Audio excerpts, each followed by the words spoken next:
Hello everyone. Complex number का ये तीसरा लेक्चर है। इससे पहले मैं 2 वीडियो बना के अपलोड कर चुका हूँ। दोनों ही वीडियो से प्रीवियस ईयर्स में क्वेश्चंस पूछे गए हैं।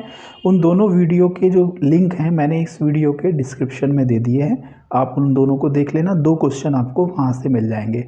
तीसरा क्वेश्चन जिसके मिलने के चांस हैं वो इस टॉपिक से हैं और बहुत छोटा सा टॉपिक है। मुश्किल से 10 से 12 मिनट में ये कंप्लीट हो जाएगा। चलिए स्टार्ट करते हैं। ये है आपका कॉम्प्लेक्स, टॉपिक का नेम है complex number as a rotating arrow in the complex plane. अगर किसी कॉम्प्लेक्स नंबर में e to the power i alpha complex number का अगर मैं मल्टीप्लाई करता हूँ तो उस पर क्या इफेक्ट पड़ेगा, हम लोग पहले उसको देख लेते हैं। Let z equal to r cos theta plus i sine theta equal to r e to the power i theta be a complex number. z कोई ये कॉम्प्लेक्स नंबर है, ठीक है। ज्योमेट्री मैंने बनाया है, इसको मैंने पी जेड से डिनोट किया है, represented by a point P where OP equal to r and angle XOP equal to theta. अब हम अगर इसमें z में e to the power i alpha का मल्टीप्लाई अगर हम करते हैं तो हम ये देखते हैं कि जो PZ है वो किस डायरेक्शन में मूव हो जाएगा।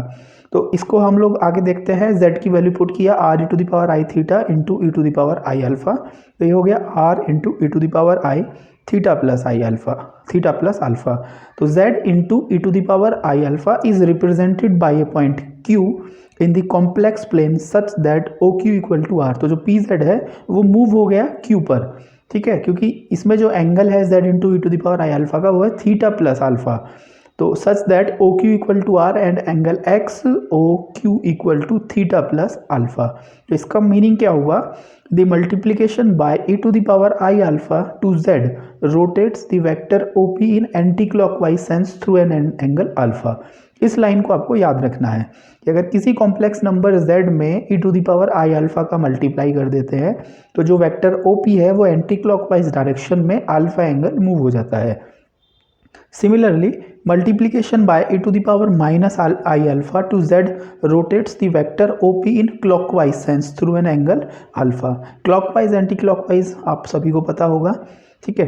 और एक छोटा सा अगर हम सिर्फ ये देखें कि i के मल्टीप्लाई से क्या फ़र्क पड़ेगा, तो ये भी क्वेश्चन पूछा जा सकता है कि अगर मैं i की मल्टीप्लाई करता हूँ किसी कॉम्प्लेक्स नंबर z में तो ये हो जाएगा हमारा i z equal to z into e to the power i pi by two. I को मैं e to the power i pi by two लिख सकता हूँ, cos pi two plus i sine pi by two.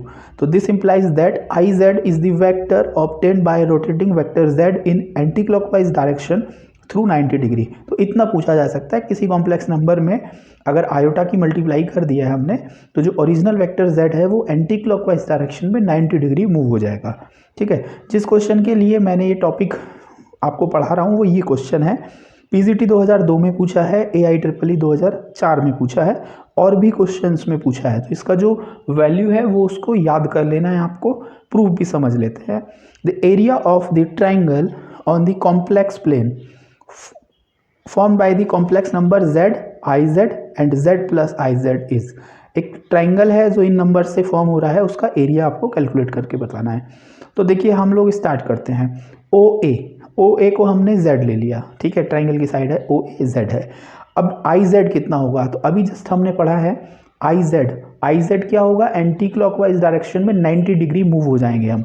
तो OA अगर z है तो IZ जो है वो AB बन जाएगा, 90 डिग्री पर एंटी क्लॉकवाइज मूव हो जाएगा, ठीक है। अब अगर ये z है OA, AB अगर IZ है तो OB कितना हो जाएगा, ट्राइंगल रूल से z प्लस आई जेड हो जाएगा। तो ये एक ट्राइंगल बनना है, राइट एंगल ट्राइंगल बनना है जिसकी साइड्स हैं z i z and z plus i z. तो area of a triangle OAB कितना हो जाएगा, 1/2 इंटू बेस कितना है मॉड ऑफ z, इसकी लेंथ कितनी हो जाएगी मॉड इंटू हाइट है इसकी मॉड ऑफ आई जेड। तो मॉड ऑफ आई जेड आपका कितना हो जाएगा, mod of i mod of z. Mod of i आपका 1 होता है तो ये हो जाएगा 1/2 मॉड ऑफ z स्क्वायर, ठीक है। और इसमें एक चीज़ और याद रखना है, OA और AB दोनों आपके क्या हैं, इक्वल हैं। OA z है और AB ये भी आपका इक्वल होगा, ठीक है।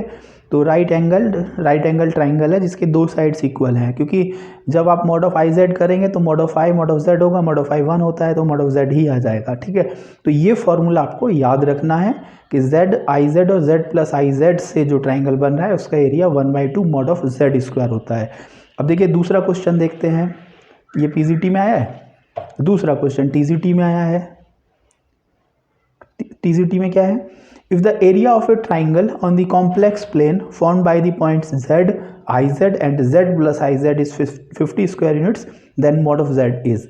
तो देखिए मॉड ऑफ z पूछा है, तो अब वैल्यू अगर याद है आपको कि 1/2 mod of z square area होता है और इसकी वैल्यू 50 गिवन है, तो mod of z square equal to 100 हो गया, mod of z equal to कितना हो गया, 10 हो गया।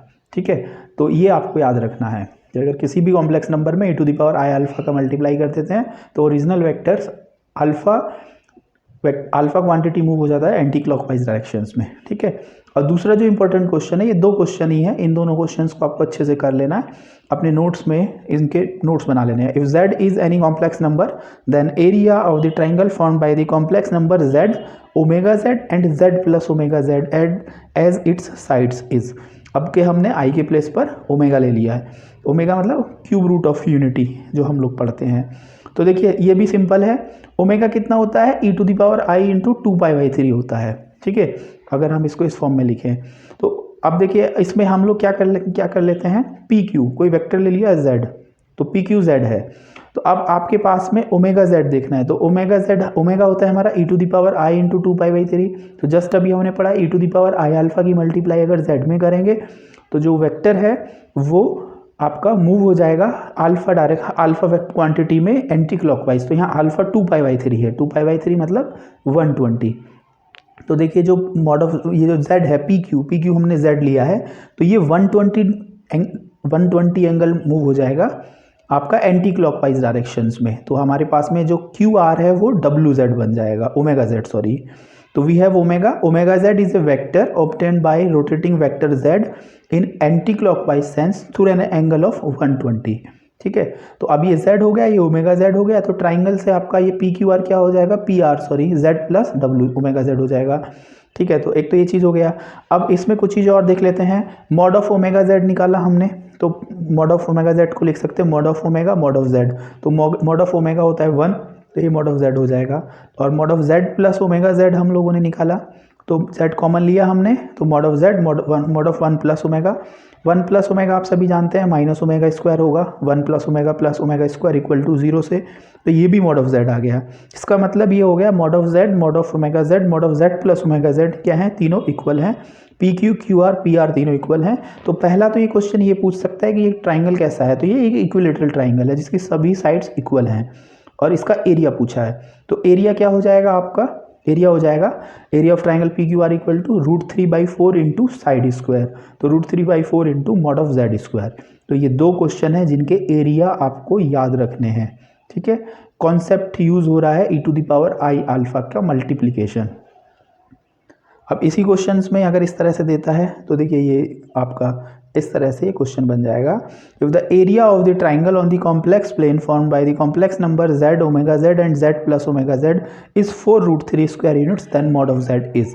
तो इसका एरिया होता है √3/4 into mod of z square और गिवन है 4√3, तो मॉड ऑफ z आपका कितना मिल जाएगा, मॉड ऑफ z मिल जाएगा 4। तो ये दो क्वेश्चन है, उम्मीद करते हैं आपको अच्छे से समझ में आ गए होंगे और इनको याद कर लेना। ठीक है, संभावनाएं हैं मिलने की। तो अगर ये वीडियो आपको अच्छा लगा तो लाइक कर देना और उन लोगों के साथ शेयर कर देना जो टीचिंग एग्जाम्स की प्रिपरेशन कर रहे हैं। Thank you.